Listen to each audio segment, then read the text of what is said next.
ವೈದಿಕ ಜ್ಯೋತಿಷ್ಯವು ಧನಿಷ್ಠ ನಕ್ಷತ್ರದಲ್ಲಿ ಜನಿಸಿದ ಜನರು ಬಹಳ ಶಕ್ತಿಯುತರು ಎಂದು ಹೇಳುತ್ತದೆ. ಸಮರ್ಪಣೆ ಮತ್ತು ಕ್ರಿಯಾಶೀಲತೆಯಿಂದ ಅವರು ತಮ್ಮ ಗುರಿಯನ್ನು ಸಾಧಿಸುತ್ತಾರೆ. ಅದು ಅವರ ಸ್ವಭಾವದಲ್ಲಿನ ಕೆಲವು ಉತ್ತಮ ಗುಣಗಳಾಗಿವೆ. ಈ ಜನರು ತಮ್ಮ ಉನ್ನತ ಮಹತ್ವಾಕಾಂಕ್ಷೆ ಮತ್ತು ಕಠಿಣ ಪರಿಶ್ರಮಕ್ಕೆ ಹೆಸರುವಾಸಿಯಾಗಿದ್ದಾರೆ. ಅದರ ಮೂಲಕ ಅವರು ತಮ್ಮ ಕನಸುಗಳನ್ನು ವಾಸ್ತವಕ್ಕೆ ತಿರುಗಿಸುತ್ತಾರೆ. ಅವರು ತಮ್ಮ ಕೆಲಸದ ಸ್ಥಳದಲ್ಲಿ ದೀರ್ಘಕಾಲ ಉಳಿಯುವುದಿಲ್ಲ. ಈ ನಕ್ಷತ್ರದವರು ಬಹಳ ಬುದ್ಧಿವಂತರು ಮತ್ತು ಉತ್ತಮ ಸಾಮಾನ್ಯ ಜ್ಞಾನವನ್ನು ಹೊಂದಿರುತ್ತಾರೆ. ಪ್ರತಿಯೊಂದು ನಕ್ಷತ್ರವು 4 ಪಾದಗಳನ್ನು ಹೊಂದಿರುತ್ತವೆ. ಧನಿಷ್ಠ ನಕ್ಷತ್ರದ ಎಲ್ಲ 1 ಮತ್ತು 2ನೇ ಪಾದಗಳು ಮಕರ ರಾಶಿಯಲ್ಲಿ ಬರುತ್ತವೆ. ಉಳಿದ 3 ಮತ್ತು 4ನೇ ಪಾದಗಳು ಕುಂಭ ರಾಶಿಯಲ್ಲಿ ಇರಲಿವೆ. ಇದಲ್ಲದೆ ನಿಮ್ಮ ಹೆಸರು ಗ, ಗಿ, ಗು ಮತ್ತು ಗೆ ಅಕ್ಷರದಿಂದ ಆರಂಭವಾಗಿದ್ದಲ್ಲಿ ನಿಮ್ಮದು ಧನಿಷ್ಠ ನಕ್ಷತ್ರವಾಗುತ್ತದೆ. ಧನಿಷ್ಠ ನಕ್ಷತ್ರವು ಗಣಕೂಟದಲ್ಲಿ ರಾಕ್ಷಸ ಗಣವಾಗುತ್ತದೆ. ಈ ನಕ್ಷತ್ರದವರು ದೀರ್ಘಕಾಲದ ಪ್ರಯಾಣಗಳನ್ನು ಇಷ್ಟಪಡುವಿರಿ. ಕಠಿಣವಾದ ಸವಾಲುಗಳನ್ನು ಸರಳ ರೀತಿಯಲ್ಲಿ ಪರಿಹರಿಸಬಲ್ಲಿರಿ. ಜೀವನದಲ್ಲಿ ಅನಿರೀಕ್ಷಿತ ತಿರುವುಗಳು ಕಂಡುಬರುತ್ತವೆ. ಅನಾವಶ್ಯಕವಾಗಿ ಜಗಳ ಕದನವನ್ನು ಇಷ್ಟಪಡದೆ ಸಮಸ್ಯೆಯನ್ನು ಬಗೆಹರಿಸುವಿರಿ. ಬೇರೆಯವರ ಪ್ರಭಾವಕ್ಕೆ ಮಣಿಯದೆ ಸ್ವತಂತ್ರವಾದ ನಿರ್ಧಾರಗಳನ್ನು ತೆಗೆದುಕೊಳ್ಳುವಿರಿ. ಬೇರೊಬ್ಬರ ಸ್ವತಂತ್ರವನ್ನು ಗೌರವಿಸುವಿರಿ. ಬರೀ ಮಾತಿನಲ್ಲಿ ಸಮಯ ಕಳೆಯುವುದೇ ಕೆಲಸ ಕಾರ್ಯದಲ್ಲಿ ನಿರತರಾಗುವಿರಿ. ಅನೇಕ ವಿಚಾರಗಳನ್ನು ಕಲಿತು ನಿಮ್ಮ ಜ್ಞಾನವನ್ನು ಹೆಚ್ಚಿಸಿಕೊಳ್ಳುವಿರಿ. ಸದಾಕಾಲ ಯಾವುದಾದರೂ ಒಂದು ಚಟುವಟಿಕೆಗಳಲ್ಲಿ ಪಾಲ್ಗೊಳ್ಳುವಿರಿ. ಆರಂಭದಲ್ಲಿ ತೊಂದರೆಗಳಿದ್ದರೂ ಸುಖ ಜೀವನ ನಡೆಸುವಿರಿ. ಮನೆತನದಲ್ಲಿ ನಿಮಗೆ ವಿಶೇಷವಾದ ಸ್ಥಾನಮಾನವಿರುತ್ತದೆ. ಒಳ್ಳೆಯತನವನ್ನು ದುರುಪಯೋಗಪಡಿಸಿಕೊಳ್ಳುವ ಜನರಿರುತ್ತಾರೆ. ದಾಂಪತ್ಯ ಜೀವನದಲ್ಲಿ ಶಾಂತಿ ನೆಮ್ಮದಿ ಇರುತ್ತದೆ. ದುಡುಕಿನ ಮಾತಿನಿಂದ ಕೆಲವರ ವಿರೋಧವನ್ನು ಎದುರಿಸಬೇಕಾಗುತ್ತದೆ. ಧನಿಷ್ಠ ನಕ್ಷತ್ರವು ಯೋನಿಕೂಟದಲ್ಲಿ ಸಿಂಹವಾಗುತ್ತದೆ. ಈ ನಕ್ಷತ್ರದವರಿಗೆ ಉದ್ಯೋಗದಲ್ಲಿ ನಿರೀಕ್ಷೆಯಂತೆ ಹುದ್ದೆ ದೊರೆಯುವುದಿಲ್ಲ. ಇದರಿಂದಾಗಿ ಉದ್ಯೋಗವನ್ನು ಬದಲಿಸುವಿರಿ. ಸ್ವಂತ ಉದ್ದಿಮೆ ಹೊಂದಿರುವವರಿಗೆ ಉತ್ತಮ ಆದಾಯ ಇರುತ್ತದೆ.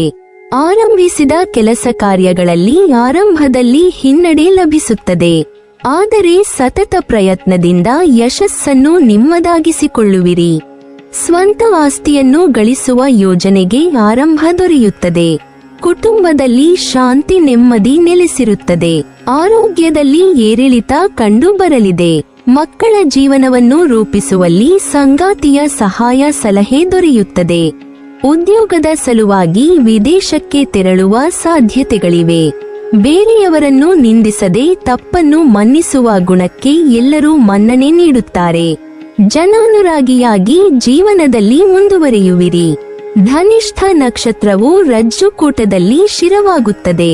ನಿಮ್ಮದಲ್ಲದ ಬೇರೆಯವರ ವಿಚಾರಗಳಲ್ಲಿ ಯಾವುದೇ ಆಸಕ್ತಿ ತೋರುವುದಿಲ್ಲ. ಸದಾಕಾಲ ನಿಮ್ಮ ಸ್ವಂತ ಕೆಲಸ ಕಾರ್ಯಗಳ ಬಗ್ಗೆ ಯೋಚಿಸುವಿರಿ.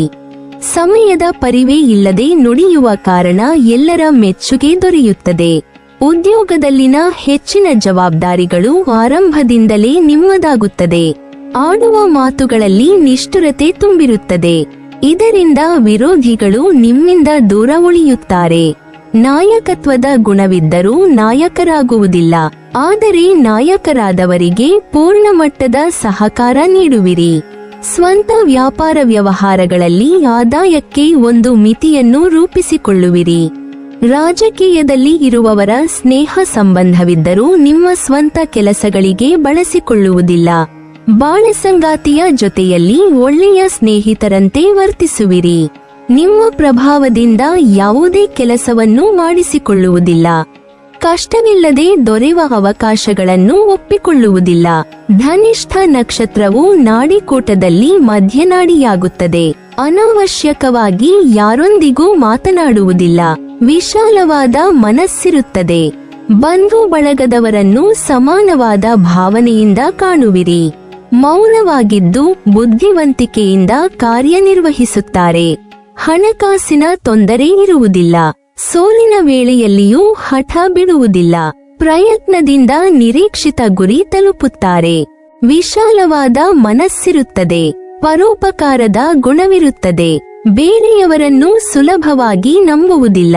ಸ್ವತಂತ್ರವಾಗಿ ಯಾವುದೇ ಕೆಲಸವನ್ನು ನಿರ್ವಹಿಸುತ್ತಾರೆ. ಸ್ವಂತ ವ್ಯಾಪಾರ ವ್ಯವಹಾರದಲ್ಲಿ ಆದಾಯ ಕೊರತೆ ಕಂಡುಬರುವುದಿಲ್ಲ. ಸಂಗಾತಿ ಮತ್ತು ಮಕ್ಕಳ ಜೊತೆಯಲ್ಲಿ ಸಂತೋಷದ ಜೀವನ ನಡೆಸುತ್ತಾರೆ. ಹಣವನ್ನು ಉಳಿಸಿಕೊಳ್ಳಲು ಗುರು ಹಿರಿಯರ ಸಲಹೆಯನ್ನು ಪಡೆಯುವಿರಿ. ಪಾಲುಗಾರಿಕೆಯ ವ್ಯಾಪಾರದಲ್ಲಿ ಹೆಚ್ಚಿನ ಲಾಭಾಂಶ ದೊರೆಯುತ್ತದೆ. ಗಂಟಲಿಗೆ ಸಂಬಂಧಿಸಿದ ದೋಷವಿರುತ್ತದೆ. ಧನಿಷ್ಠ ನಕ್ಷತ್ರದವರು ಅಶ್ವಿನಿ ನಕ್ಷತ್ರದವರನ್ನು ಮದುವೆಯಾಗುವುದಾದರೆ, ಧನಿಷ್ಠ ನಕ್ಷತ್ರದ 1, 2ನೇ ಪಾದದಲ್ಲಿ ಜನಿಸಿದ ಪುರುಷರು ಅಶ್ವಿನಿ ನಕ್ಷತ್ರದ ಸ್ತ್ರೀಯರನ್ನು ಮದುವೆಯಾಗುವುದಾದರೆ ಒಟ್ಟು 13 ಗುಣಗಳು ಬರುತ್ತದೆ. ಆದರೆ ಧನಿಷ್ಠ ನಕ್ಷತ್ರದ 1, 2ನೇ ಪಾದದಲ್ಲಿ ಜನಿಸಿದ ಸ್ತ್ರೀಯರು ಅಶ್ವಿನಿ ನಕ್ಷತ್ರದ ಪುರುಷರನ್ನು ಮದುವೆಯಾಗುವುದಾದರೆ ಒಟ್ಟು 14 ಗುಣಗಳು ಬರುತ್ತದೆ. ಅಶ್ವಿನಿ ನಕ್ಷತ್ರದ ಜನರ ಹೆಸರುಗಳು ಚು, ಚೆ, ಚೋ, ಚು, ಲ, ಲ. ಈ ಅಕ್ಷರಗಳಿಂದ ಪ್ರಾರಂಭವಾಗುವ ಹೆಸರುಗಳ ನಕ್ಷತ್ರ ಅಶ್ವಿನಿಯಾಗಿರುತ್ತದೆ. ಈ ಹೆಸರಿನವರೊಂದಿಗೆ ಧನಿಷ್ಠ ನಕ್ಷತ್ರದವರು ವಿವಾಹ ಆಗಬಾರದು. ಧನಿಷ್ಠ ನಕ್ಷತ್ರದ 3 ಮತ್ತು 4ನೇ ಪಾದದಲ್ಲಿ ಜನಿಸಿದ ಪುರುಷರು ಅಶ್ವಿನಿ ನಕ್ಷತ್ರದ ಸ್ತ್ರೀಯರನ್ನು ಮದುವೆಯಾಗುವುದಾದರೆ ಒಟ್ಟು 14 ಗುಣಗಳು ಬರುತ್ತದೆ. ಅದರಿಂದ ಈ ಪಾದದಲ್ಲಿ ಜನಿಸಿದವರಿಗೆ ಅಶ್ವಿನಿ ನಕ್ಷತ್ರ ಅಷ್ಟಾಗಿ ಬರುವುದಿಲ್ಲ. ಆದರೆ ಮೃಗಶಿರ ನಕ್ಷತ್ರದ 3 ಮತ್ತು 4ನೇ ಪಾದದಲ್ಲಿ ಜನಿಸಿದ ಸ್ತ್ರೀಯರು ಅಶ್ವಿನಿ ನಕ್ಷತ್ರದ ಪುರುಷರನ್ನು ಮದುವೆಯಾಗುವುದಾದರೆ ಒಟ್ಟು 14 ಗುಣಗಳು ಬರುತ್ತದೆ. ವಿವಾಹವು ಅಶುಭವಾಗಿರುತ್ತದೆ. ಧನಿಷ್ಠ ನಕ್ಷತ್ರದವರು ಭರಣಿ ನಕ್ಷತ್ರದವರನ್ನು ಮದುವೆಯಾಗುವುದಾದರೆ ಇದನ್ನು ನೀವು ಗಮನವಿಟ್ಟು ತಿಳಿದುಕೊಳ್ಳಿ. ಧನಿಷ್ಠ ನಕ್ಷತ್ರದ 1, 2ನೇ ಪಾದದಲ್ಲಿ ಜನಿಸಿದ ಪುರುಷರು ಭರಣಿ ನಕ್ಷತ್ರದ ಸ್ತ್ರೀಯರನ್ನು ಮದುವೆಯಾಗುವುದಾದರೆ ಒಟ್ಟು 14 ಗುಣಗಳು ಬರುತ್ತದೆ. ಅದೇ ರೀತಿ ಧನಿಷ್ಠ ನಕ್ಷತ್ರದ 1, 2ನೇ ಪಾದದಲ್ಲಿ ಜನಿಸಿದ ಸ್ತ್ರೀಯರು ಭರಣಿ ನಕ್ಷತ್ರದ ಪುರುಷರನ್ನು ಮದುವೆಯಾಗುವುದಾದರೆ ಒಟ್ಟು 10 ಗುಣಗಳು ಬರುತ್ತದೆ. ಭರಣಿ ನಕ್ಷತ್ರದ ಜನರ ಹೆಸರುಗಳು ಲಿ, ಲು, ಲೆ, ಲೋ. ಈ ಅಕ್ಷರಗಳಿಂದ ಪ್ರಾರಂಭವಾಗುವ ಹೆಸರುಗಳ ನಕ್ಷತ್ರ ಭರಣಿಯಾಗಿರುತ್ತದೆ. ಧನಿಷ್ಠ ನಕ್ಷತ್ರದ 3 ಮತ್ತು 4ನೇ ಪಾದದಲ್ಲಿ ಜನಿಸಿದವರು ಪುರುಷರು ಭರಣಿ ನಕ್ಷತ್ರದ ಸ್ತ್ರೀಯರನ್ನು ಮದುವೆಯಾಗುವುದಾದರೆ ಒಟ್ಟು 15 ಗುಣಗಳು ಬರುತ್ತದೆ. ಅದೇ ರೀತಿ ಧನಿಷ್ಠ ನಕ್ಷತ್ರದ 3 ಮತ್ತು 4ನೇ ಪಾದದಲ್ಲಿ ಜನಿಸಿದ ಸ್ತ್ರೀಯರು ಭರಣಿ ನಕ್ಷತ್ರದ ಪುರುಷರನ್ನು ಮದುವೆಯಾಗುವುದಾದರೆ ಒಟ್ಟು 10 ಗುಣಗಳು ಬರುತ್ತದೆ. ವಿವಾಹವು ಅಶುಭವಾಗಿರುತ್ತದೆ. ಧನಿಷ್ಠ ನಕ್ಷತ್ರದವರು ಕೃತಿಕಾ ನಕ್ಷತ್ರದವರನ್ನು ಮದುವೆಯಾಗುವುದಾದರೆ ತುಂಬಾ ಹೆಚ್ಚು ಗಮನಿಸಬೇಕು. ಧನಿಷ್ಠ ನಕ್ಷತ್ರದ 1 ಮತ್ತು 2ನೇ ಪಾದಗಳು ವೃಷಭ ರಾಶಿಯಲ್ಲಿ ಬಂದರೆ 3, 4ನೇ ಪಾದಗಳು ಮಿಥುನ ರಾಶಿಯಲ್ಲಿ ಬರುತ್ತದೆ. ಈ ಕಾರಣದಿಂದ ಮಿಥುನ ಮತ್ತು ವೃಷಭ ರಾಶಿಯ ಒಟ್ಟಾರೆ ಗುಣಧರ್ಮಗಳು ಈ ನಕ್ಷತ್ರದಲ್ಲಿ ಜನಿಸಿದವರಿಗೆ ದೊರೆಯುತ್ತದೆ. ಕೃತಿಕಾ ನಕ್ಷತ್ರದಲ್ಲಿ ಜನಿಸಿದವರು ವೃಷಭ ರಾಶಿಯನ್ನು ಹೊಂದಿರುತ್ತಾರೆ. ಕೃತಿಕಾ ನಕ್ಷತ್ರವು ಶಿವನ ಮಗನಾದ ಕಾರ್ತಿಕೇಯನೊಂದಿಗೆ ಹೋಲುವುದು. ಹಾಗಾಗಿ ಕೃತಿಕಾ ನಕ್ಷತ್ರದಲ್ಲಿ ಜನಿಸಿದವರ ಬುದ್ಧಿ ತೀಕ್ಷ್ಣವಾಗಿರುತ್ತದೆ ಎಂದು ಹೇಳಲಾಗುವುದು. ಕೃತಿಕಾ ನಕ್ಷತ್ರದ 1ನೇ ಪಾದದಲ್ಲಿ ಜನಿಸಿದವರು ಮೇಷರಾಶಿಯನ್ನು ಹೊಂದುತ್ತಾರೆ. ಅದೇ 2, 3 ಮತ್ತು 4ನೇ ಪಾದದಲ್ಲಿ ಜನಿಸಿದವರು ವೃಷಭ ರಾಶಿಯವರಾಗಿರುತ್ತಾರೆ. 1ನೇ ಪಾದದಲ್ಲಿ ಜನಿಸಿದವರನ್ನು ಮಂಗಳ ಆಳುವನು. ವೃಷಭ ರಾಶಿಯಲ್ಲಿ ಬರುವವರನ್ನು ಶುಕ್ರನು ಆಳುತ್ತಾನೆ. ಈ ನಕ್ಷತ್ರದ ಅಧಿಪತಿ ಸೂರ್ಯ. ಧನಿಷ್ಠ ನಕ್ಷತ್ರದ 1 ಮತ್ತು 2ನೇ ಪಾದದಲ್ಲಿ ಜನಿಸಿದ ಪುರುಷರು ಕೃತಿಕಾ ನಕ್ಷತ್ರದ 1ನೇ ಪಾದದ ಸ್ತ್ರೀಯರನ್ನು ವಿವಾಹವಾದರೆ ಒಟ್ಟು 18 ಗುಣಗಳು ಬರುತ್ತದೆ. ಅದೇ ರೀತಿ ಧನಿಷ್ಠ ನಕ್ಷತ್ರದ 1 ಮತ್ತು 2ನೇ ಪಾದದಲ್ಲಿ ಜನಿಸಿದ ಸ್ತ್ರೀಯರು ಕೃತಿಕಾ ನಕ್ಷತ್ರದ 1ನೇ ಪಾದದ ಪುರುಷರನ್ನು ವಿವಾಹವಾದರೆ ಒಟ್ಟು 20 ಗುಣಗಳು ಬರುತ್ತದೆ. ಇಲ್ಲಿ ಗಂಡು ಹಾಗೂ ಹೆಣ್ಣು ಮಕ್ಕಳಿಗೂ ವಿಭಿನ್ನ ಗುಣಗಳು ಬರುತ್ತದೆ. ಮೃಗಶಿರ ನಕ್ಷತ್ರದ ಪುರುಷರ ವಿವಾಹವು ನಿಷೇಧವಾಗುವುದು ಉತ್ತಮ. ಅತಿ ಕಡಿಮೆ ಗುಣಗಳು ಬರುವ ಕಾರಣ ನಕ್ಷತ್ರಗಳ ಹೊಂದಾಣಿಕೆ ಆಗುವುದಿಲ್ಲ. ಧನಿಷ್ಠ ನಕ್ಷತ್ರದ 1 ಮತ್ತು 2ನೇ ಪಾದದಲ್ಲಿ ಜನಿಸಿದ ಪುರುಷರು ಕೃತಿಕಾ ನಕ್ಷತ್ರದ 2, 3 ಮತ್ತು 4ನೇ ಪಾದದ ಸ್ತ್ರೀಯರನ್ನು ವಿವಾಹವಾದರೆ ಒಟ್ಟು 28 ಗುಣಗಳು ಬರುತ್ತದೆ. ವಿವಾಹವು ಅತ್ಯುತ್ತಮವಾಗಿರುತ್ತದೆ. ಧನಿಷ್ಠ ನಕ್ಷತ್ರದ 1 ಮತ್ತು 2ನೇ ಪಾದದಲ್ಲಿ ಜನಿಸಿದ ಸ್ತ್ರೀಯರು ಕೃತಿಕಾ ನಕ್ಷತ್ರದ 2, 3 ಮತ್ತು 4ನೇ ಪಾದದ ಪುರುಷರನ್ನು ವಿವಾಹವಾದರೆ ಒಟ್ಟು 31 ಗುಣಗಳು ಬರುತ್ತದೆ. ವಿವಾಹವು ಅತ್ಯುತ್ತಮವಾಗಿರುತ್ತದೆ. ಧನಿಷ್ಠ ನಕ್ಷತ್ರದ 3 ಮತ್ತು 4ನೇ ಪಾದದಲ್ಲಿ ಜನಿಸಿದ ಪುರುಷರು ಕೃತಿಕಾ ನಕ್ಷತ್ರದ 2, 3 ಮತ್ತು 4ನೇ ಪಾದದ ಸ್ತ್ರೀಯರನ್ನು ವಿವಾಹವಾದರೆ ಒಟ್ಟು 28 ಗುಣಗಳು ಬರುತ್ತದೆ. ಅದೇ ರೀತಿ ಧನಿಷ್ಠ ನಕ್ಷತ್ರದ 3 ಮತ್ತು 4ನೇ ಪಾದದಲ್ಲಿ ಜನಿಸಿದವರು ಸ್ತ್ರೀಯರು ಕೃತಿಕಾ ನಕ್ಷತ್ರದ 2, 3 ಮತ್ತು 4ನೇ ಪಾದದ ಪುರುಷರನ್ನು ವಿವಾಹವಾದರೆ ಒಟ್ಟು 30 ಗುಣಗಳು ಬರುತ್ತದೆ. ಇದು ಶುಭ ವಿವಾಹವಾಗುತ್ತದೆ. ಆ, ಇ, ಓ, ಐ ಈ ಅಕ್ಷರದಿಂದ ಪ್ರಾರಂಭವಾಗುವ ಹೆಸರುಗಳು ಕೃತಿಕಾ ನಕ್ಷತ್ರದ ಹೆಸರುಗಳು. ಧನಿಷ್ಠ ನಕ್ಷತ್ರದವರು ರೋಹಿಣಿ ನಕ್ಷತ್ರದವರನ್ನು ಮದುವೆಯಾಗುವುದಾದರೆ ಧನಿಷ್ಠ ನಕ್ಷತ್ರದ 1, 2ನೇ ಪಾದದಲ್ಲಿ ಜನಿಸಿದ ಪುರುಷರು ರೋಹಿಣಿ ನಕ್ಷತ್ರದ ಸ್ತ್ರೀಯರನ್ನು ಮದುವೆಯಾಗುವುದಾದರೆ ಒಟ್ಟು 27 ಗುಣಗಳು ಬರುತ್ತದೆ. ಅದೇ ರೀತಿ ಧನಿಷ್ಠ ನಕ್ಷತ್ರದ 1, 2ನೇ ಪಾದದಲ್ಲಿ ಜನಿಸಿದ ಸ್ತ್ರೀಯರು ರೋಹಿಣಿ ನಕ್ಷತ್ರದ ಪುರುಷರನ್ನು ಮದುವೆಯಾಗುವುದಾದರೆ ಒಟ್ಟು 26 ಗುಣಗಳು ಬರುತ್ತದೆ. ವಿವಾಹ ಉತ್ತಮವಾಗಿರುತ್ತದೆ. ಧನಿಷ್ಠ ನಕ್ಷತ್ರದ 3 ಮತ್ತು 4ನೇ ಪಾದದಲ್ಲಿ ಜನಿಸಿದವರು ಪುರುಷರು ರೋಹಿಣಿ ನಕ್ಷತ್ರದ ಸ್ತ್ರೀಯರನ್ನು ಮದುವೆಯಾಗುವುದಾದರೆ ಒಟ್ಟು 27 ಗುಣಗಳು ಬರುತ್ತದೆ. ಅದೇ ರೀತಿ ಧನಿಷ್ಠ ನಕ್ಷತ್ರದ 3 ಮತ್ತು 4ನೇ ಪಾದದಲ್ಲಿ ಜನಿಸಿದವರು ಸ್ತ್ರೀಯರು ರೋಹಿಣಿ ನಕ್ಷತ್ರದ ಪುರುಷರನ್ನು ಮದುವೆಯಾಗುವುದಾದರೆ ಒಟ್ಟು 25 ಗುಣಗಳು ಬರುತ್ತದೆ. ವಿವಾಹವು ಶುಭವಾಗಿರುತ್ತದೆ. ಅಂದರೆ ವ, ವಿ, ಓ, ಓ ಅಕ್ಷರದಿಂದ ಪ್ರಾರಂಭವಾಗುವ ಹೆಸರುಗಳು ಧನಿಷ್ಠ ನಕ್ಷತ್ರದವರು ಮದುವೆಯಾಗಲು ಉತ್ತಮವಾಗಿರುತ್ತದೆ. ಧನಿಷ್ಠ ನಕ್ಷತ್ರದ 1 ಮತ್ತು 2ನೇ ಪಾದದಲ್ಲಿ ಜನಿಸಿದ ಪುರುಷರು ಮೃಗಶಿರ ನಕ್ಷತ್ರದ 1 ಮತ್ತು 2ನೇ ಪಾದದ ಸ್ತ್ರೀಯರನ್ನು ಮದುವೆಯಾಗುವುದಾದರೆ ಒಟ್ಟು 18 ಗುಣಗಳು ಬರುತ್ತದೆ. ವಿವಾಹವು ಉತ್ತಮವಾಗಿರುತ್ತದೆ. ಆದರೆ ಧನಿಷ್ಠ ನಕ್ಷತ್ರದ 1ನೇ ಪಾದದಲ್ಲಿ ಜನಿಸಿದ ಸ್ತ್ರೀಯರನ್ನು ಮೃಗಶಿರ ನಕ್ಷತ್ರದ 1 ಮತ್ತು 2ನೇ ಪಾದದ ಪುರುಷರನ್ನು ಮದುವೆಯಾಗುವುದಾದರೆ ಒಟ್ಟು 17 ಗುಣಗಳು ಬರುತ್ತದೆ. ವಿವಾಹ ಹೊಂದಾಣಿಕೆ ಬರುವುದಿಲ್ಲ. ಧನಿಷ್ಠ ನಕ್ಷತ್ರದ 3 ಮತ್ತು 4ನೇ ಪಾದದಲ್ಲಿ ಹುಟ್ಟಿದ ಪುರುಷರು ಮೃಗಶಿರ ನಕ್ಷತ್ರದ 3 ಮತ್ತು 4ನೇ ಪಾದದ ಸ್ತ್ರೀಯರನ್ನು ಮದುವೆಯಾಗುವುದಾದರೆ ಒಟ್ಟು 18 ಗುಣಗಳು ಬರುತ್ತದೆ. ಅದೇ ರೀತಿ ಧನಿಷ್ಠ ನಕ್ಷತ್ರ 2, 3 ಮತ್ತು 4ನೇ ಪಾದದಲ್ಲಿ ಹುಟ್ಟಿದ ಸ್ತ್ರೀಯರು ಮೃಗಶಿರ ನಕ್ಷತ್ರದ 3 ಮತ್ತು 4ನೇ ಪುರುಷರನ್ನು ಮದುವೆಯಾಗುವುದಾದರೆ ಒಟ್ಟು 14 ಗುಣಗಳು ಬರುತ್ತದೆ. ವಿವಾಹ ಹೊಂದಾಣಿಕೆ ಬರುವುದಿಲ್ಲ.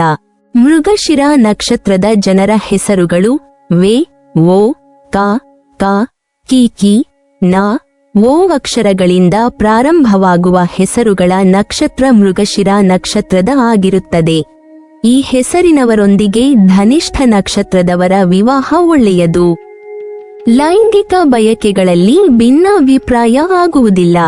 ಧನಿಷ್ಠ ನಕ್ಷತ್ರದ 1, 2 ಪಾದದಲ್ಲಿ ಜನಿಸಿದ ಪುರುಷರು ಆರಿದ್ರ ನಕ್ಷತ್ರದ ಸ್ತ್ರೀಯರನ್ನು ವಿವಾಹವಾದರೆ ಒಟ್ಟು 25 ಗುಣಗಳು ಬರುತ್ತದೆ. ಅದೇ ರೀತಿ ಧನಿಷ್ಠ ನಕ್ಷತ್ರದ 1, 2 ಪಾದದಲ್ಲಿ ಜನಿಸಿದ ಸ್ತ್ರೀಯರು ಆರಿದ್ರ ನಕ್ಷತ್ರದ ಪುರುಷರನ್ನು ವಿವಾಹವಾದರೆ ಒಟ್ಟು 25 ಗುಣಗಳು ಬರುತ್ತದೆ. ಇಲ್ಲಿ ಗಂಡು ಹಾಗೂ ಹೆಣ್ಣು ಮಕ್ಕಳಿಗೂ ವಿಭಿನ್ನ ಗುಣಗಳು ಬರುತ್ತದೆ. ಪುರುಷರು ಸ್ತ್ರೀಯರನ್ನು ಮದುವೆಯಾಗುವುದು ಅತ್ಯುತ್ತಮವಾಗಿದೆ. ಈ ಜನ್ಮ ನಕ್ಷತ್ರಕ್ಕೆ ಕು, ಕಂ, ಚ, ಧ ಮತ್ತು ಝ ಅಕ್ಷರಗಳಿಂದ ಪ್ರಾರಂಭವಾಗುವ ಹೆಸರುಗಳು ಆರಿದ್ರ ನಕ್ಷತ್ರಕ್ಕೆ ಸೇರುತ್ತದೆ. ಧನಿಷ್ಠ ನಕ್ಷತ್ರದ 3 ಮತ್ತು 4ನೇ ಪಾದದಲ್ಲಿ ಜನಿಸಿದ ಪುರುಷರು ಆರಿದ್ರ ನಕ್ಷತ್ರದ ಸ್ತ್ರೀಯರನ್ನು ವಿವಾಹವಾದರೆ ಒಟ್ಟು 19 ಗುಣಗಳು ಬರುತ್ತದೆ. ಅದೇ ರೀತಿ ಧನಿಷ್ಠ ನಕ್ಷತ್ರದ 3 ಮತ್ತು 4ನೇ ಪಾದದಲ್ಲಿ ಜನಿಸಿದ ಸ್ತ್ರೀಯರು ಆರಿದ್ರ ನಕ್ಷತ್ರದ ಪುರುಷರನ್ನು ವಿವಾಹವಾದರೆ ಒಟ್ಟು 18 ಗುಣಗಳು ಬರುತ್ತದೆ. ಇಲ್ಲಿ ಗಂಡು ಹಾಗೂ ಹೆಣ್ಣು ಮಕ್ಕಳಿಗೂ ವಿಭಿನ್ನ ಗುಣಗಳು ಬರುತ್ತದೆ. ಪುರುಷರ ವಿವಾಹವು ಯಾವುದೇ ತೊಂದರೆಯಿಲ್ಲ. ವಿವಾಹದ ಹೊಂದಾಣಿಕೆ ಶುಭವಾಗಿರುತ್ತದೆ. ವಿವಾಹ ಉತ್ತಮವಾಗಿರುತ್ತದೆ. ಧನಿಷ್ಠ ನಕ್ಷತ್ರದ 1, 2 ಪಾದದಲ್ಲಿ ಜನಿಸಿದ ಪುರುಷರು ಪುನರ್ವಸು ನಕ್ಷತ್ರದ 1, 2 ಮತ್ತು 3 ಪಾದದ ಸ್ತ್ರೀಯರನ್ನು ವಿವಾಹವಾದರೆ ಒಟ್ಟು 26 ಗುಣಗಳು ಬರುತ್ತದೆ. ಅದೇ ರೀತಿ ಧನಿಷ್ಠ ನಕ್ಷತ್ರದ 1, 2 ಪಾದದಲ್ಲಿ ಜನಿಸಿದ ಸ್ತ್ರೀಯರು ಪುನರ್ವಸು ನಕ್ಷತ್ರದ 1, 2 ಮತ್ತು 3 ಪಾದದ ಪುರುಷರನ್ನು ವಿವಾಹವಾದರೆ ಒಟ್ಟು 22 ಗುಣಗಳು ಬರುತ್ತದೆ. ಇಲ್ಲಿ ಗಂಡು ಹಾಗೂ ಹೆಣ್ಣು ಮಕ್ಕಳಿಗೂ ವಿಭಿನ್ನ ಗುಣಗಳು ಬರುತ್ತದೆ. ಧನಿಷ್ಠ ನಕ್ಷತ್ರದ 3 ಮತ್ತು 4ನೇ ಪಾದದಲ್ಲಿ ಜನಿಸಿದ ಪುರುಷರು ಪುನರ್ವಸು ನಕ್ಷತ್ರದ 4ನೇ ಪಾದದ ಸ್ತ್ರೀಯರನ್ನು ವಿವಾಹವಾದರೆ ಒಟ್ಟು 15 ಗುಣಗಳು ಬರುತ್ತದೆ. ವಿವಾಹವು ನಿಷೇಧವಾದರೆ ಒಳ್ಳೆಯದು. ಧನಿಷ್ಠ ನಕ್ಷತ್ರದ 3 ಮತ್ತು 4ನೇ ಪಾದದಲ್ಲಿ ಜನಿಸಿದ ಸ್ತ್ರೀಯರು ಪುನರ್ವಸು ನಕ್ಷತ್ರದ 4ನೇ ಪಾದದ ಪುರುಷರನ್ನು ವಿವಾಹವಾದರೆ ಒಟ್ಟು 11 ಗುಣಗಳು ಬರುತ್ತದೆ. ವಿವಾಹವು ಅಶುಭವಾಗಿರುತ್ತದೆ. ಧನಿಷ್ಠ ನಕ್ಷತ್ರದ 3 ಮತ್ತು 4ನೇ ಪಾದದಲ್ಲಿ ಜನಿಸಿದ ಪುರುಷರು ಪುನರ್ವಸು ನಕ್ಷತ್ರದ 1, 2 ಮತ್ತು 3 ಪಾದದ ಸ್ತ್ರೀಯರನ್ನು ವಿವಾಹವಾದರೆ ಒಟ್ಟು 15 ಗುಣಗಳು ಬರುತ್ತದೆ. ಅದೇ ರೀತಿ ಧನಿಷ್ಠ ನಕ್ಷತ್ರದ 3 ಮತ್ತು 4ನೇ ಪಾದದಲ್ಲಿ ಜನಿಸಿದವರು ಸ್ತ್ರೀಯರು ಪುನರ್ವಸು ನಕ್ಷತ್ರದ 1, 2 ಮತ್ತು 3 ಪಾದದ ಸ್ತ್ರೀಯರನ್ನು ವಿವಾಹವಾದರೆ ಒಟ್ಟು 15 ಗುಣಗಳು ಬರುತ್ತದೆ. ಇದು ಅಶುಭ ವಿವಾಹವಾಗುತ್ತದೆ. ಪುನರ್ವಸು ನಕ್ಷತ್ರದಲ್ಲಿ ಜನಿಸಿದ ಜನರ ಹೆಸರುಗಳು ಕೆ, ಕೋ, ಹ ಮತ್ತು ಹಿ ಹೆಸರಿನಿಂದ ಆರಂಭವಾಗುತ್ತದೆ. ಆದ್ದರಿಂದ ಪ್ರೇಮಕ್ಕೆ, ವಿವಾಹಕ್ಕೆ ಆಗಲಿ ಉತ್ತಮವಾಗಿರುತ್ತದೆ. ಧನಿಷ್ಠ ನಕ್ಷತ್ರದವರು ಪುಷ್ಯ ನಕ್ಷತ್ರದವರನ್ನು ಮದುವೆಯಾಗುವುದಾದರೆ ಕೆಟ್ಟ ಹೊಂದಾಣಿಕೆ ಇರುತ್ತದೆ. ಧನಿಷ್ಠ ನಕ್ಷತ್ರದ 1, 2 ಪಾದದಲ್ಲಿ ಜನಿಸಿದ ಪುರುಷರು ಪುಷ್ಯ ನಕ್ಷತ್ರದ ಸ್ತ್ರೀಯರನ್ನು ವಿವಾಹವಾದರೆ ಒಟ್ಟು 11 ಗುಣಗಳು ಬರುತ್ತದೆ. ಧನಿಷ್ಠ ನಕ್ಷತ್ರದ 1, 2 ಪಾದದಲ್ಲಿ ಜನಿಸಿದ ಸ್ತ್ರೀಯರು ಪುಷ್ಯ ನಕ್ಷತ್ರದ ಪುರುಷರನ್ನು ವಿವಾಹವಾದರೆ ಒಟ್ಟು 11 ಗುಣಗಳು ಬರುತ್ತದೆ. ಧನಿಷ್ಠ ನಕ್ಷತ್ರದ 3 ಮತ್ತು 4ನೇ ಪಾದದಲ್ಲಿ ಜನಿಸಿದ ಪುರುಷರು ಪುಷ್ಯ ನಕ್ಷತ್ರದ ಸ್ತ್ರೀಯರನ್ನು ವಿವಾಹವಾದರೆ ಒಟ್ಟು 13 ಗುಣಗಳು ಬರುತ್ತದೆ. ಧನಿಷ್ಠ ನಕ್ಷತ್ರದ 3 ಮತ್ತು 4ನೇ ಪಾದದಲ್ಲಿ ಜನಿಸಿದ ಸ್ತ್ರೀಯರು ಪುಷ್ಯ ನಕ್ಷತ್ರದ ಪುರುಷರನ್ನು ವಿವಾಹವಾದರೆ ಒಟ್ಟು 11 ಗುಣಗಳು ಬರುತ್ತದೆ. ಪುಷ್ಯ ನಕ್ಷತ್ರವು ಕಟಕ ರಾಶಿಯಲ್ಲಿ ಬರುತ್ತದೆ. ಪುಷ್ಯ ನಕ್ಷತ್ರದ ಅಧಿಪತಿ ಬೃಹಸ್ಪತಿ. ಪುಷ್ಯ ನಕ್ಷತ್ರದವರು ವಿಶೇಷವಾಗಿ ಆಧ್ಯಾತ್ಮಿಕತೆಗೆ ಆಕರ್ಷಿತರಾಗುತ್ತಾರೆ. ಹೋ, ಹಿ, ಹೋ, ಡ ಈ ಅಕ್ಷರದಿಂದ ಪ್ರಾರಂಭವಾಗುವ ಹೆಸರುಗಳು ಪುಷ್ಯ ನಕ್ಷತ್ರಕ್ಕೆ ಸೇರುತ್ತದೆ. ಧನಿಷ್ಠ ನಕ್ಷತ್ರದವರು ಆಶ್ಲೇಷ ನಕ್ಷತ್ರದವರನ್ನು ಮದುವೆಯಾಗುವುದಾದರೆ ಕೆಟ್ಟ ಹೊಂದಾಣಿಕೆ ಇರುತ್ತದೆ. ಧನಿಷ್ಠ ನಕ್ಷತ್ರದ 1, 2 ಪಾದದಲ್ಲಿ ಜನಿಸಿದ ಪುರುಷರು ಆಶ್ಲೇಷ ನಕ್ಷತ್ರದ ಸ್ತ್ರೀಯರನ್ನು ವಿವಾಹವಾದರೆ ಒಟ್ಟು 19 ಗುಣಗಳು ಬರುತ್ತದೆ. ಧನಿಷ್ಠ ನಕ್ಷತ್ರದ 1, 2 ಪಾದದಲ್ಲಿ ಜನಿಸಿದ ಸ್ತ್ರೀಯರು ಆಶ್ಲೇಷ ನಕ್ಷತ್ರದ ಪುರುಷರನ್ನು ವಿವಾಹವಾದರೆ ಒಟ್ಟು 19 ಗುಣಗಳು ಬರುತ್ತದೆ.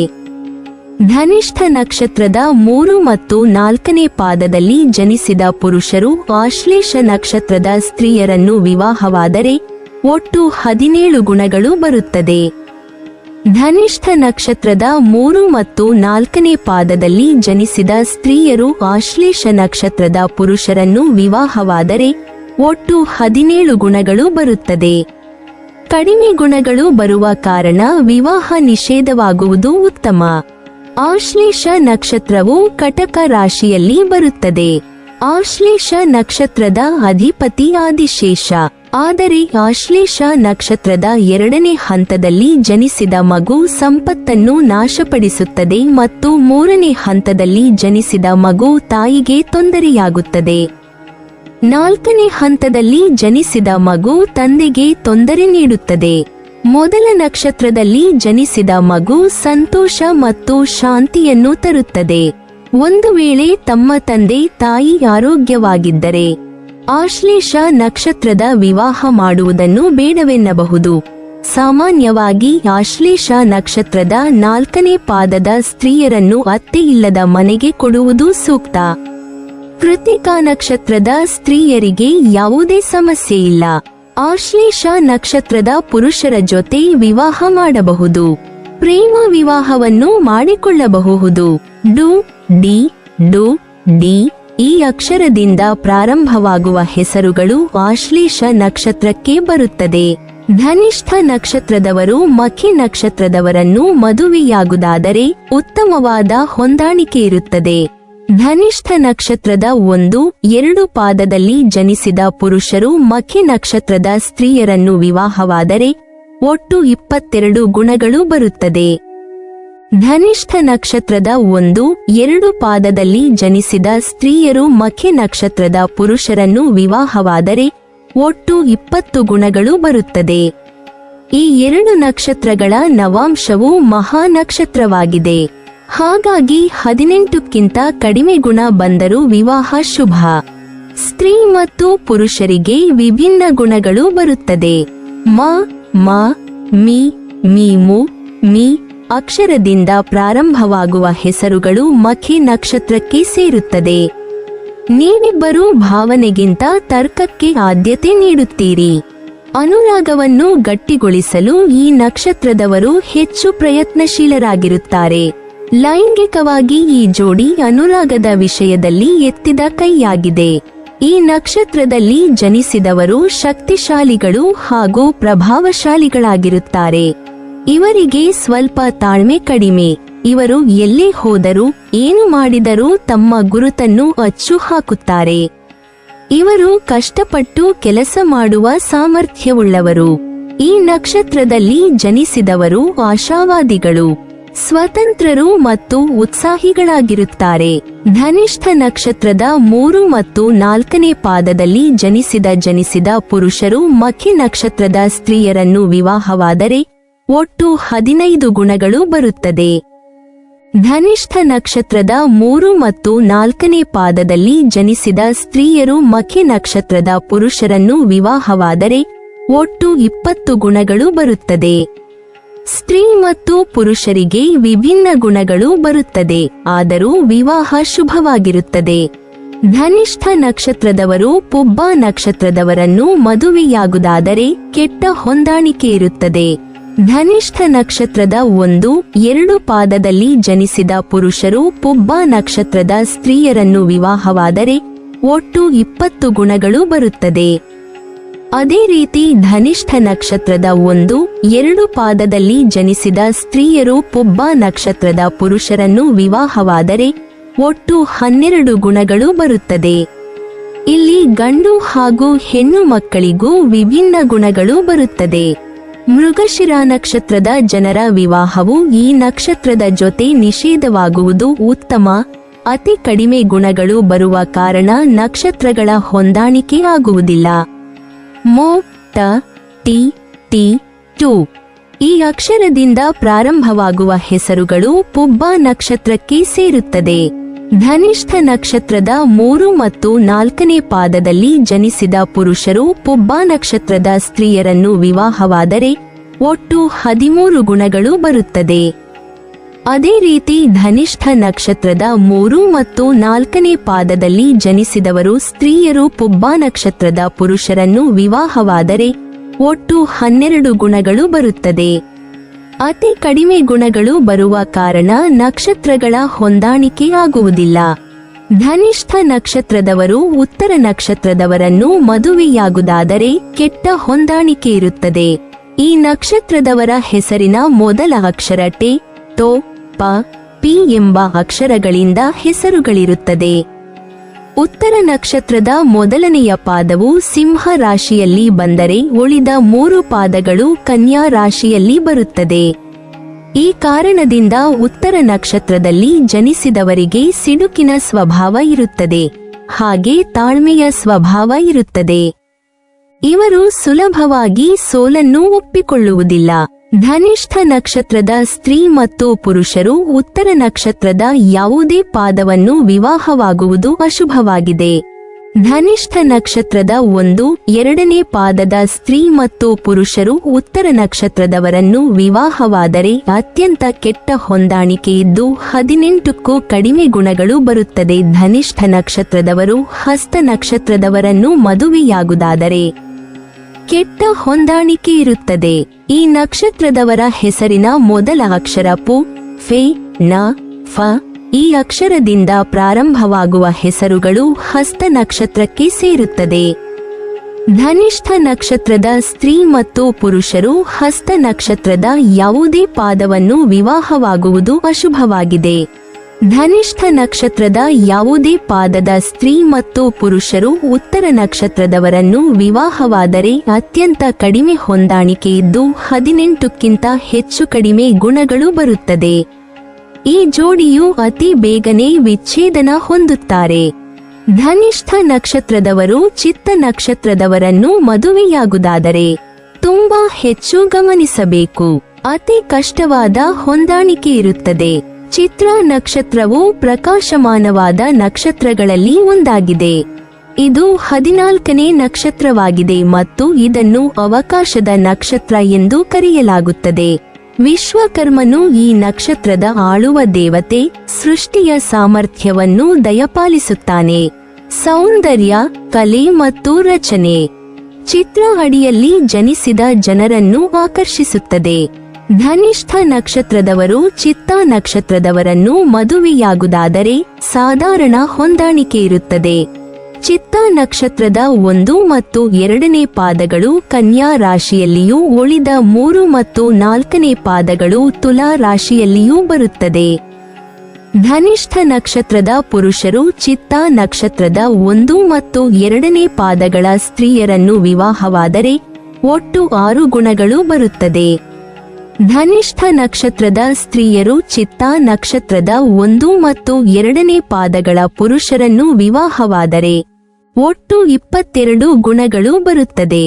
ಪೆ, ಪೊ, ರ, ರ, ರಿ, ರಿ ಈ ಅಕ್ಷರದಿಂದ ಪ್ರಾರಂಭವಾಗುವ ಹೆಸರುಗಳು ಚಿತ್ತ ನಕ್ಷತ್ರಕ್ಕೆ ಸೇರುತ್ತದೆ. ಈ ನಕ್ಷತ್ರಗಳ ಯಾವುದೇ ಪಾದಗಳ ವಿವಾಹವು ಕೆಟ್ಟ ಪರಿಸ್ಥಿತಿ ಎದುರಿಸಬೇಕಾಗುತ್ತದೆ. ಅಲ್ಲದೆ ತಿಳಿಯದೆ ಪ್ರೇಮ ವಿವಾಹವಾದರೆ ಇಬ್ಬರಲ್ಲೊಬ್ಬರಿಗೆ ಮೃತ್ಯು ಒದಗುತ್ತದೆ ಅಥವಾ ವಿಚ್ಛೇದನವಾಗುತ್ತದೆ. ಇದು ಪರಸ್ಪರ ಗಂಡ ಹೆಂಡತಿ ನಡುವೆ ಬರುವ ಸಮಸ್ಯೆಯಿಂದ ಉಂಟಾಗುವ ಕಂಟಕವಾಗುತ್ತದೆ. ಧನಿಷ್ಠ ನಕ್ಷತ್ರದವರು ಸ್ವಾತಿ ನಕ್ಷತ್ರದವರನ್ನು ಮದುವೆಯಾಗುವುದಾದರೆ ಅತ್ಯುತ್ತಮವಾದ ಹೊಂದಾಣಿಕೆ ಇರುತ್ತದೆ. ಧನಿಷ್ಠ ನಕ್ಷತ್ರದ 1, 2 ಪಾದದ ಪುರುಷರು ಸ್ವಾತಿ ನಕ್ಷತ್ರದ ಸ್ತ್ರೀಯರನ್ನು ವಿವಾಹವಾದರೆ ಒಟ್ಟು 29 ಗುಣಗಳು ಬರುತ್ತದೆ. ಧನಿಷ್ಠ ನಕ್ಷತ್ರದ 1, 2 ಪಾದದ ಸ್ತ್ರೀಯರು ಸ್ವಾತಿ ನಕ್ಷತ್ರದ ಪುರುಷರನ್ನು ವಿವಾಹವಾದರೆ ಒಟ್ಟು 29 ಗುಣಗಳು ಬರುತ್ತದೆ.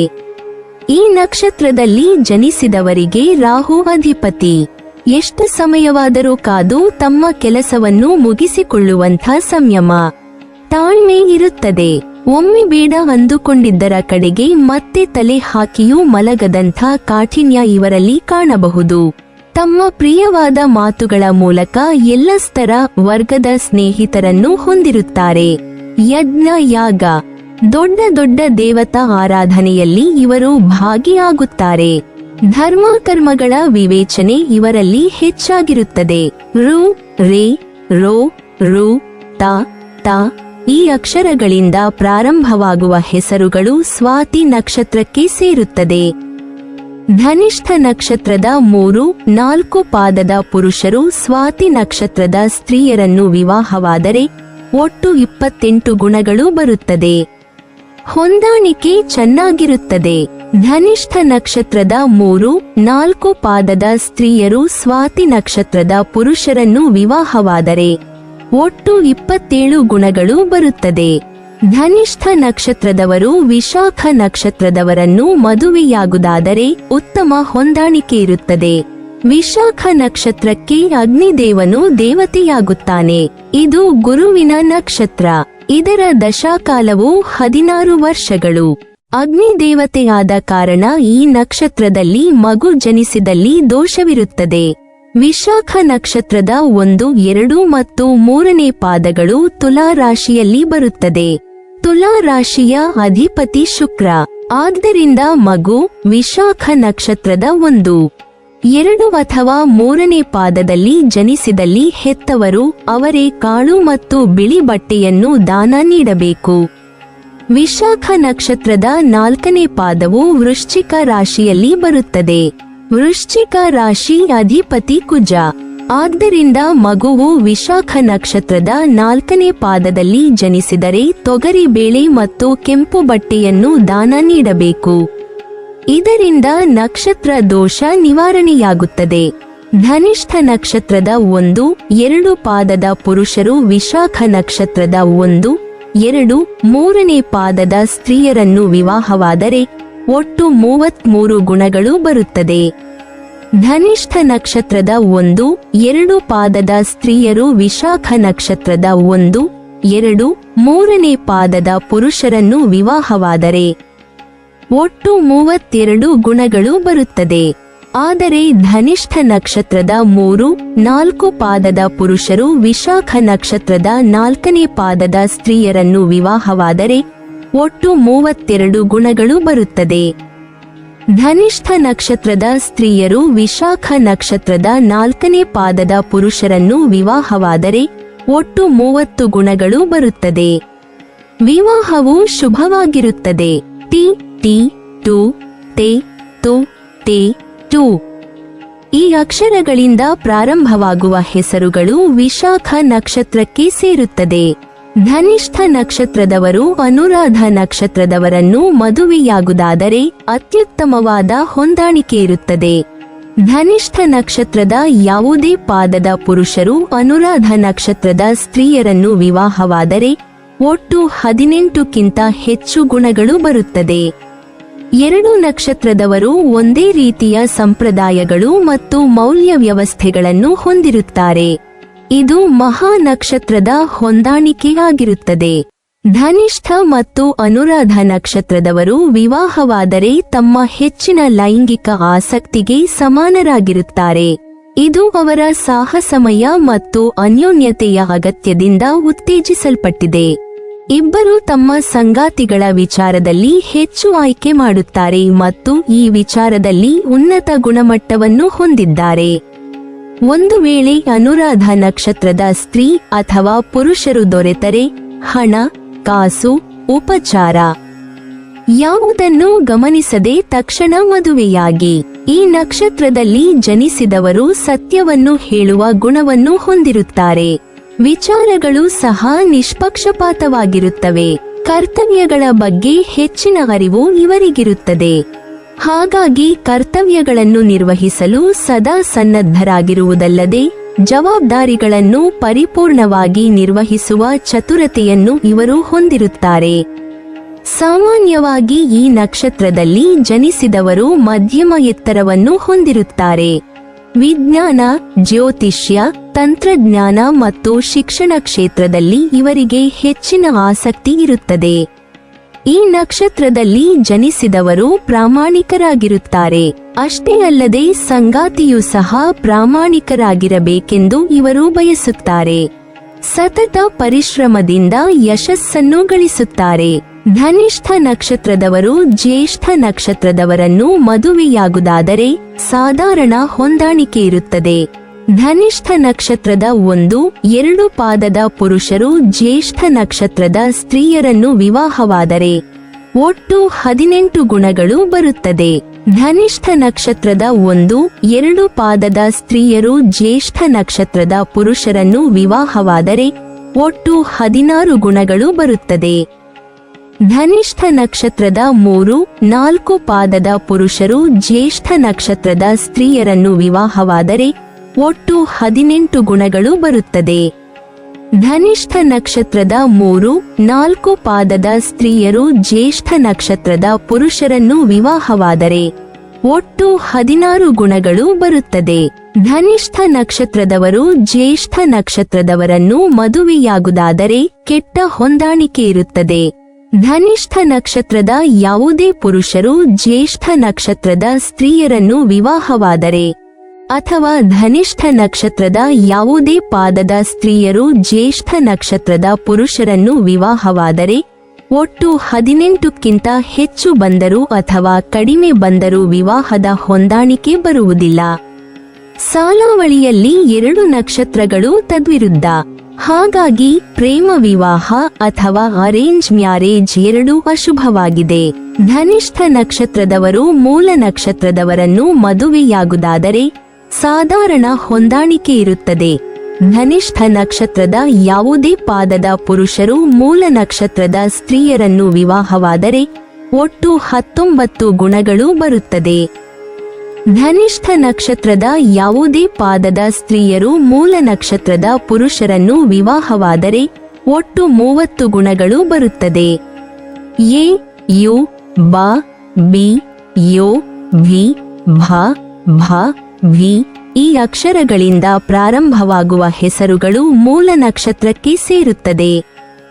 2 ನಕ್ಷತ್ರದ ಹೊಂದಾಣಿಕೆ ಮಹಾ ನಕ್ಷತ್ರವಾಗಿದೆ. ವಿವಾಹ ಶುಭವಾಗಿರುತ್ತದೆ.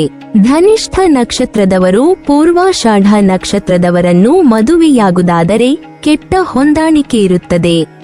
ಧನಿಷ್ಠ ನಕ್ಷತ್ರದ ಯಾವುದೇ ಪಾದದ ಪುರುಷರು ಪೂರ್ವಾಷಾಢ ನಕ್ಷತ್ರದ ಸ್ತ್ರೀಯರನ್ನು ವಿವಾಹವಾದರೆ ಒಟ್ಟು 17 ಗುಣಗಳು ಬರುತ್ತದೆ. ಬು ಡ ಭೂ ಫ ಧ ಈ ಅಕ್ಷರಗಳಿಂದ ಪ್ರಾರಂಭವಾಗುವ ಹೆಸರುಗಳು ಪೂರ್ವಾಷಾಢ ನಕ್ಷತ್ರಕ್ಕೆ ಸೇರುತ್ತದೆ. 2 ನಕ್ಷತ್ರದ ಹೊಂದಾಣಿಕೆ ಅಶುಭವಾಗಿರುತ್ತದೆ. ಧನಿಷ್ಠ ನಕ್ಷತ್ರದವರು ಉತ್ತರಾಷಾಢ ನಕ್ಷತ್ರದವರನ್ನು ಮದುವೆಯಾಗುವುದಾದರೆ ಕೆಟ್ಟ ಹೊಂದಾಣಿಕೆ ಇರುತ್ತದೆ. ಧನಿಷ್ಠ ನಕ್ಷತ್ರದ ಯಾವುದೇ ಪಾದದ ಪುರುಷರು ಉತ್ತರಾಷಾಢ ನಕ್ಷತ್ರದ ಸ್ತ್ರೀಯರನ್ನು ವಿವಾಹವಾದರೆ ಒಟ್ಟು 18 ಅಥವಾ ಅದಕ್ಕಿಂತಲೂ ಕಡಿಮೆ ಬಂದರೂ ವಿವಾಹ ಅಶುಭವಾಗಿರುತ್ತದೆ. ಬಿ ಬೊ ಜ ಜಿ ಭ ಭೆ ಘೋ ಜ ಜಿ ಈ ಅಕ್ಷರಗಳಿಂದ ಪ್ರಾರಂಭವಾಗುವ ಹೆಸರುಗಳು ಉತ್ತರಾಷಾಢ ನಕ್ಷತ್ರಕ್ಕೆ ಸೇರುತ್ತದೆ. 2 ನಕ್ಷತ್ರದ ಹೊಂದಾಣಿಕೆ ಅಶುಭವಾಗಿರುತ್ತದೆ. ಧನಿಷ್ಠ ನಕ್ಷತ್ರದವರು ಶ್ರವಣ ನಕ್ಷತ್ರದವರನ್ನು ಮದುವೆಯಾಗುವುದಾದರೆ ಅತ್ಯುತ್ತಮವಾದ ಹೊಂದಾಣಿಕೆ ಇರುತ್ತದೆ. ಧನಿಷ್ಠ ನಕ್ಷತ್ರದ ಯಾವುದೇ ಪಾದದ ಪುರುಷರು ಶ್ರವಣ ನಕ್ಷತ್ರದ ಸ್ತ್ರೀಯರನ್ನು ವಿವಾಹವಾದರೆ ಒಟ್ಟು 30ಕ್ಕಿಂತ ಹೆಚ್ಚು ಗುಣಗಳು ಬರುತ್ತದೆ. 2 ನಕ್ಷತ್ರದವರು ಒಂದೇ ರೀತಿಯ ಸಂಪ್ರದಾಯಗಳು ಮತ್ತು ಮೌಲ್ಯ ವ್ಯವಸ್ಥೆಗಳನ್ನು ಹೊಂದಿರುತ್ತಾರೆ. ಇದು ಮಹಾ ನಕ್ಷತ್ರದ ಹೊಂದಾಣಿಕೆಯಾಗಿರುತ್ತದೆ. ಧನಿಷ್ಠ ಮತ್ತು ಶ್ರವಣ ನಕ್ಷತ್ರದವರು ವಿವಾಹವಾದರೆ ತಮ್ಮ ಹೆಚ್ಚಿನ ಲೈಂಗಿಕ ಆಸಕ್ತಿಗೆ ಸಮಾನರಾಗಿರುತ್ತಾರೆ.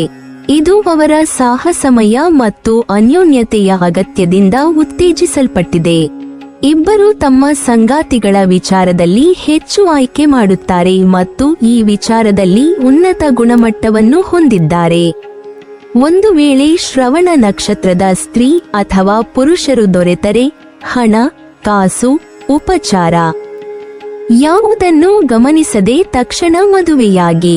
ಈ ನಕ್ಷತ್ರದಲ್ಲಿ ಜನಿಸಿದವರು ಸತ್ಯವನ್ನು ಹೇಳುವ ಗುಣವನ್ನು ಹೊಂದಿರುತ್ತಾರೆ. ವಿಚಾರಗಳು ಸಹ ನಿಷ್ಪಕ್ಷಪಾತವಾಗಿರುತ್ತವೆ.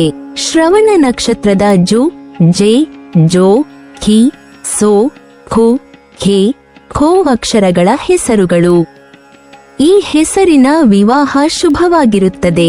ಧನಿಷ್ಠ ನಕ್ಷತ್ರದವರು ಧನಿಷ್ಠ ನಕ್ಷತ್ರದವರನ್ನು ಮದುವೆಯಾಗುವುದಾದರೆ ಇದು ಏಕ ನಕ್ಷತ್ರವಾಗುತ್ತದೆ. ಏಕ ನಕ್ಷತ್ರದ ವಿವಾಹವನ್ನು ಶಾಸ್ತ್ರವು ಸಮ್ಮತಿಸುವುದಿಲ್ಲ. ಇದನ್ನು ನೀವು ಗಮನವಿಟ್ಟು ತಿಳಿದುಕೊಳ್ಳಿ. ಧನಿಷ್ಠ ನಕ್ಷತ್ರದ ಪುರುಷರು ಧನಿಷ್ಠ ನಕ್ಷತ್ರದ ಸ್ತ್ರೀಯರನ್ನು ಮದುವೆಯಾಗುವುದಾದರೆ ಒಟ್ಟು 25 ಗುಣಗಳು ಬರುತ್ತದೆ.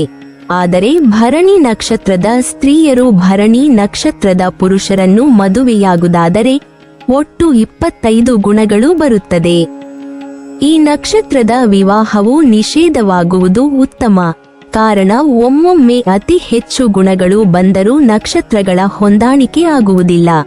ಧನಿಷ್ಠ ನಕ್ಷತ್ರದ ಜನರ ಹೆಸರುಗಳು ವೇ, ಓ, ಕ, ಕ, ಕಿ, ನ. ಓ ಈ ಅಕ್ಷರಗಳಿಂದ ಪ್ರಾರಂಭವಾಗುವ ಹೆಸರುಗಳ ನಕ್ಷತ್ರ ಧನಿಷ್ಠ ಆಗಿರುತ್ತದೆ. ಈ ಹೆಸರಿನವರೊಂದಿಗೆ ಧನಿಷ್ಠ ನಕ್ಷತ್ರದವರು ವಿವಾಹ ಆಗಬಾರದು. ಸಂಸಾರ ಮತ್ತು ಸಂತಾನ ಎರಡರಲ್ಲೂ ಭಿನ್ನಾಭಿಪ್ರಾಯ ಬರುತ್ತದೆ. ಧನಿಷ್ಠ ನಕ್ಷತ್ರದವರು ಶತಾಭಿಷ ನಕ್ಷತ್ರದವರನ್ನು ಮದುವೆಯಾಗುವುದಾದರೆ ಹೆಚ್ಚು ಗಮನಿಸಬೇಕು. ಹೋ, ಸ, ಸಿ, ಸು, ಸು, ನೋ, ಗೌ ಅಕ್ಷರಗಳ ಹೆಸರುಗಳು ಪ್ರಾರಂಭವಾಗುತ್ತಿದ್ದರೆ ಜನ್ಮ ನಕ್ಷತ್ರ ಶತಾಭಿಷ ನಕ್ಷತ್ರ ಆಗಿರುತ್ತದೆ. ಶತಾಭಿಷ ನಕ್ಷತ್ರ ಕುಂಭ ರಾಶಿಯ ಒಟ್ಟಾರೆ ಗುಣಧರ್ಮಗಳು ಈ ನಕ್ಷತ್ರದಲ್ಲಿ ಜನಿಸಿದವರಿಗೆ ದೊರೆಯುತ್ತದೆ. ಧನಿಷ್ಠ ನಕ್ಷತ್ರದ 1-2 ಪಾದದಲ್ಲಿ ಜನಿಸಿದ ಪುರುಷರು ಶತಾಭಿಷ ನಕ್ಷತ್ರದ ಸ್ತ್ರೀಯರನ್ನು ವಿವಾಹವಾದರೆ ಒಟ್ಟು 33 ಗುಣಗಳು ಬರುತ್ತದೆ. ಅದೇ ರೀತಿ ಧನಿಷ್ಠ ನಕ್ಷತ್ರದ ಜನಿಸಿದ ಸ್ತ್ರೀಯರು ಶತಾಭಿಷ ನಕ್ಷತ್ರದ ಪುರುಷರನ್ನು ವಿವಾಹವಾದರೆ ಒಟ್ಟು 33 ಗುಣಗಳು ಬರುತ್ತದೆ. ಇಲ್ಲಿ ಗಂಡು ಹಾಗೂ ಹೆಣ್ಣು ಮಕ್ಕಳಿಗೂ ವಿಭಿನ್ನ ಗುಣಗಳು ಬರುತ್ತದೆ. ವಿವಾಹವು ಅತ್ಯುತ್ತಮವಾಗಿರುತ್ತದೆ. ಧನಿಷ್ಠ ನಕ್ಷತ್ರದ 3 ಮತ್ತು 4ನೇ ಪಾದದಲ್ಲಿ ಜನಿಸಿದ ಸ್ತ್ರೀಯರು ಶತಾಭಿಷ ನಕ್ಷತ್ರದ ಪುರುಷರನ್ನು ವಿವಾಹವಾದರೆ ಒಟ್ಟು 30 ಗುಣಗಳು ಬರುತ್ತದೆ. ವಿವಾಹವು ಅತ್ಯುತ್ತಮವಾಗಿರುತ್ತದೆ. ಧನಿಷ್ಠ ನಕ್ಷತ್ರದವರು ಪೂರ್ವ ಭಾದ್ರಪದ ನಕ್ಷತ್ರದವರನ್ನು ಮದುವೆಯಾಗುವುದಾದರೆ ಹೆಚ್ಚು ಗಮನಿಸಬೇಕು. ಸೆ, ಸೋ, ಧ, ಧಿ, ಡಿ, ಡ, ಡ, ಡಿ ಅಕ್ಷರಗಳ ಹೆಸರುಗಳು ಪ್ರಾರಂಭವಾಗುತ್ತಿದ್ದರೆ ಜನ್ಮ ನಕ್ಷತ್ರ ಪೂರ್ವ ಭಾದ್ರಪದ ನಕ್ಷತ್ರ ಆಗಿರುತ್ತದೆ. ಪೂರ್ವ ಭಾದ್ರಪದ ನಕ್ಷತ್ರ ಕುಂಭ ರಾಶಿ ಮತ್ತು ಮೀನ ರಾಶಿಯ ಒಟ್ಟಾರೆ ಗುಣಧರ್ಮಗಳು ಈ ನಕ್ಷತ್ರದಲ್ಲಿ ಜನಿಸಿದವರಿಗೆ ದೊರೆಯುತ್ತದೆ. ಧನಿಷ್ಠ ನಕ್ಷತ್ರ ಜನರಿಗೆ ನವಾಂಶ ಹೊಂದಾಣಿಕೆ ಪ್ರಕಾರ ಈ ನಕ್ಷತ್ರವು ವಿವಾಹಕ್ಕೆ ಅತ್ಯುತ್ತಮವಾಗಿರುತ್ತದೆ, ಶುಭವಾಗಿದೆ. ಧನಿಷ್ಠ ನಕ್ಷತ್ರದವರು ಉತ್ತರ ಭಾದ್ರ ನಕ್ಷತ್ರದವರನ್ನು ಮದುವೆಯಾಗುವುದಾದರೆ ಅತ್ಯುತ್ತಮವಾಗಿರುತ್ತದೆ, ಹೊಂದಾಣಿಕೆ ಇರುತ್ತದೆ. ಧನಿಷ್ಠ ನಕ್ಷತ್ರದ ಯಾವುದೇ ಪಾದದ ಪುರುಷರು ಉತ್ತರ ಭಾದ್ರ ನಕ್ಷತ್ರದ ಸ್ತ್ರೀಯರನ್ನು ವಿವಾಹವಾದರೆ ಒಟ್ಟು 21 ಗುಣಗಳು ಬರುತ್ತದೆ. ವಿವಾಹವು ಅತ್ಯುತ್ತಮವಾಗಿರುತ್ತದೆ. ಉತ್ತರ ಭಾದ್ರಪದ ನಕ್ಷತ್ರದಲ್ಲಿ ಜನಿಸಿದ ಜನರು ಬಹಳ ಬಲವಾದ ವ್ಯಕ್ತಿತ್ವವನ್ನು ಹೊಂದಿರುತ್ತಾರೆ. ಅವರು ಉತ್ತಮ ಭಾಷಣಕಾರರಾಗಿರುತ್ತಾರೆ. ಇದರಿಂದಾಗಿ ಅವರಿಗೆ ಅನೇಕ ಸ್ನೇಹಿತರು ಮತ್ತು ಉತ್ತಮ ಪ್ರೀತಿಪಾತ್ರರಿರುತ್ತಾರೆ. ಈ ಸ್ವಭಾವದಿಂದಾಗಿ ಅವರಿಗೆ ಸಮಾಜದಲ್ಲಿ ಸಾಕಷ್ಟು ಗೌರವ ಸಿಗುತ್ತದೆ. ಅವರು ಎಂದಿಗೂ ಕಷ್ಟಪಟ್ಟು ಕೆಲಸ ಮಾಡುವುದರಿಂದ ಹಿಂದೆ ಸರಿಯುವುದಿಲ್ಲ. ನಂತರ ಅವರ ಅದೃಷ್ಟವು ಅವರ ಕಠಿಣ ಪರಿಶ್ರಮದೊಂದಿಗೆ ಇರುತ್ತದೆ. ಡು, ಥ, ಜ್ಞ, ಡ, ಜಿ ಈ ಅಕ್ಷರಗಳಿಂದ ಪ್ರಾರಂಭವಾಗುವ ಹೆಸರುಗಳು ಉತ್ತರ ಭಾದ್ರ ನಕ್ಷತ್ರಕ್ಕೆ ಸೇರುತ್ತದೆ. ಧನಿಷ್ಠ ನಕ್ಷತ್ರದವರು ರೇವತಿ ನಕ್ಷತ್ರದವರನ್ನು ಮದುವೆಯಾಗುವುದಾದರೆ ಅತ್ಯುತ್ತಮವಾಗಿರುತ್ತದೆ, ಹೊಂದಾಣಿಕೆ ಇರುತ್ತದೆ. ಈ 2 ನಕ್ಷತ್ರಗಳ ವಿವಾಹ ಅತ್ಯುತ್ತಮವಾಗಿರುತ್ತದೆ. ಧನಿಷ್ಠ ನಕ್ಷತ್ರದ ಸ್ತ್ರೀಯರು ರೇವತಿ ನಕ್ಷತ್ರದ ಪುರುಷರನ್ನು ವಿವಾಹವಾದರೆ ರೇವತಿ ನಕ್ಷತ್ರ 1, 2, 3ನೇ ಚರಣದಲ್ಲಿ ಜನಿಸಿದ ಗಂಡು ಅಥವಾ ಹೆಣ್ಣು ಮಗುವಾದರೆ ಯಾವುದೇ ದೋಷ ಪರಿಹಾರ ಪೂಜೆ ಅಗತ್ಯವಿಲ್ಲ. 4ನೇ ಚರಣದಲ್ಲಿ ಗಂಡು ಮಗು ಜನಿಸಿದರೆ 17 ದಿನ ಬುದ್ಧ ಗ್ರಹ ಪೂರ್ಣ ಕುಂಭ ಜಪಂ ತಂದೆಗೆ 3 ತಿಂಗಳ ಮೊದಲು ಮಾಡಬೇಕು ಮತ್ತು ಹೆಣ್ಣು ಮಗುವಾದರೆ ಅದೇ ಶಾಂತಿ ತಾಯಿಗೆ ಮಾಡಬೇಕು. ಹಾಗಾಗಿ ಪರೀಕ್ಷಿಸಿ. ದೇ, ದೋ, ಚ, ಚ, ಚಿ, ಚಿ ಅಕ್ಷರಗಳ ಹೆಸರು ರೇವತಿ ನಕ್ಷತ್ರದ ಅಡಿಯಲ್ಲಿ ಬರುತ್ತದೆ. ನೀವಿನ್ನೂ ನಮ್ಮ ಚಾನೆಲ್ ಅನ್ನು ಸಬ್ಸ್ಕ್ರೈಬ್ ಮಾಡಿಲ್ವಾ? ಹಾಗಾದರೆ ಈ ಕೂಡಲೇ ನಮ್ಮ ಇಂದ್ರಜಾಲ ಚಾನೆಲ್ ಅನ್ನು ಸಬ್ಸ್ಕ್ರೈಬ್ ಮಾಡಿ ಮತ್ತು ಪಕ್ಕದಲ್ಲಿರುವ ಬೆಲ್ ಐಕಾನ್ ಅನ್ನು ಕ್ಲಿಕ್ ಮಾಡಿದರೆ ನಮ್ಮ ಹೊಸ ವಿಡಿಯೋಗಳನ್ನ ನೀವು ನೋಡಬಹುದು.